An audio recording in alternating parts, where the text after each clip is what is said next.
80 காலகட்டங்களில் காமெடிக்கு பெயர் போனவங்க தான் கவுண்டமணி செந்தில். ஹீரோவை விட அதிக சம்பளம் வாங்கும் நடிகர்கள் இவர்கள்தான். நடிகர் கவுண்டமணி முன்னணி நடிகராக நடித்து பிரபலம் அடைந்திருந்த நிலையில் பல வருடங்கள் கழித்து ஒத்த ஓட்டு முத்தே என்ற திரைப்படத்தில் நடித்துக் கொண்டிருக்கிறார். அத்தற்போது வெளியாகி நல்ல வரவேற்பை பெற்ற நிலையில் சமீபத்திய நிலையில் அவரது மனைவி இயற்கை எழுதினார். அவருக்கு தமிழ் சினிமா பிரபலங்கள் அனைவரும் தனது இரங்கலை தெரிவித்தனர். நடிகர் விஜய் கவுண்டமணியின் சென்னையில் உள்ள அவரது வீட்டிற்கு இறுதி அஞ்சலி செலுத்தினார். இந்த நிலையில் தளபதி கடைசி படமான ஜனநாயகன் படத்தில் நடித்து வருகின்றார். கடைசி திரைப்படம் என்பதால் தமிழ் சினிமாவில் மூத்த நடிகர் அனைவரும் என் படத்தில் இருக்க வேண்டும் என்று தளபதியின் ஆசையாம். அதனால் வினோத்திடம் கவுண்டமணி செந்தில் ஆகிய இருவரையும் இந்த படத்தில் வர வைக்குமாறு கேட்டுள்ளார் தளபதி. கவுண்டமணியிடம் தளபதியை நேரடியாக பேசியுள்ளார். அவரும் தான் நடிக்க வருகிறேன் என சொல்லியிருக்கிறார். கூடிய விரைவில் அதிகாரப்பூர்வ அறிவிப்பு வெளியாகும் என பார்ப்போம். தளபதி விஜயின் கடைசி திரைப்படம் என்பதால் கண்டிப்பாக இப்படத்தை தளபதி ரசிகர்கள் பலமுறை திரையில் பார்ப்பார்கள். பொதுவான ரசிகர்களும் தளபதி விஜயின் கடைசி படம் ரிலீஸ் ஆவதால் அதை ஒரு முறையாவது திரையில் பார்க்க வேண்டும் என நினைப்பார்கள்.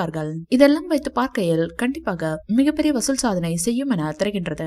இதெல்லாம் ஒரு பக்கம் இருக்க தற்போது ஜனநாயகன் படத்தின் இறுதிக்கட்ட படப்பிடிப்பு கொடைக்கானலில் நடைபெற்று வருகின்றது. படப்பிடிப்பில் கலந்து கொள்ள தளபதி விஜய் தற்போது கொடைக்கானலுக்கு சென்றுள்ளார். அங்கு எடுக்கப்பட்ட புகைப்படம் இணையத்தில் சம வைரலாகி வருகின்றது. இந்த வீடியோ பிடிச்சிருந்தா லைக் பண்ணுங்க, ஷேர் பண்ணுங்க. மேலும் விஜய் சார் பற்றிய தகவல்களுக்கு எங்க சேனலை சப்ஸ்கிரைப் பண்ணுங்க.